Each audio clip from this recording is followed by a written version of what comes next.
Welcome everyone. Today we will discuss about activity 3.8. Take a magnesium ribbon and some sulfur powder. Burn the magnesium ribbon, collect the ashes formed and dissolve them in water. Test the resultant solution with both red and blue litmus paper.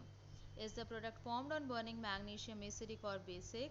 Now burn sulfur powder, place a test tube over the burning sulfur to collect the fumes produced. Add some water to the above test tube and shake. Test this solution with blue and red litmus paper. Is the product formed on burning sulfur acidic or basic? Can you write equations for these reactions?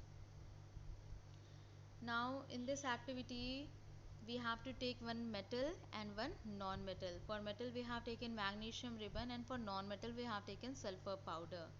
Then first of all we are doing this thing with the metal, which is magnesium ribbon.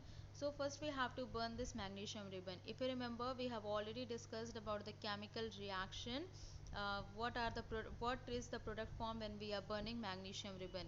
So magnesium, when it is burned in air, then we are getting magnesium oxide as the product. Then collect the ashes. So the ashes which we have got after burning magnesium ribbon is magnesium oxide, and then this ashes we have to dissolve in water. So when we are dissolving magnesium oxide in water, then we are getting magnesium hydroxide, and we know that metal hydroxides, they are bases. Test the resultant solution with both red and blue litmus paper. So when we are testing this resultant solution, which is magnesium hydroxide, we find that red litmus paper, it will turn to blue in color. The reason is that because magnesium hydroxide is basic in nature. Is the product formed on burning magnesium acidic or basic? So it is basic in nature. Now burn sulfur powder. Place a test tube over the burning sulfur to collect the fumes produced.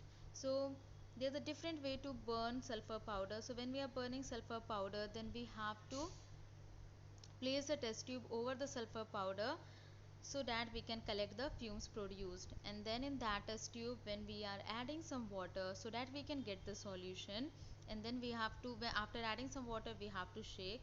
Now this solution, it needs to be tested so that we can know whether it is acidic or basic. So when we will test it with blue and red litmus paper, we find that blue litmus paper, it will turn red in color. The reason is that because it is acidic in nature. The solution which we have got is acidic in nature, and we know that non-metallic oxides, they are acidic in nature also. Is the product formed on burning sulfur acidic or basic? It is acidic.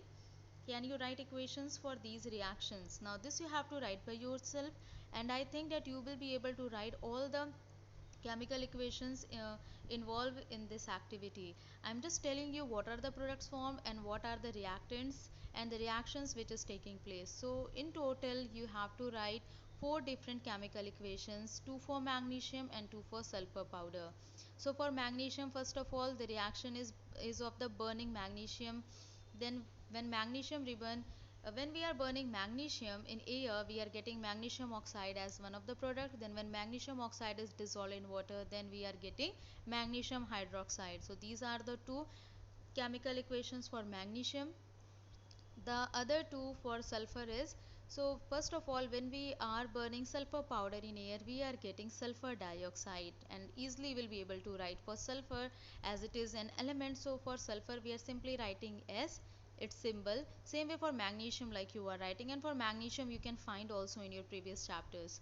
And then for sulfur, after burning we are getting sulfur dioxide. Now in this sulfur dioxide, that is the fumes which we have collected in test tube, and then we are adding some water. So sulfur dioxide, when you are adding the water in it, then we are getting sulfurous acid, not sulfuric acid. For sulfuric acid, you know the formula, it is H2SO4, but for sulfurous acid it is H2SO3. So in this one we are getting sulfurous acid. So sulfur dioxide, when it reacts with water, we are getting sulfurous acid.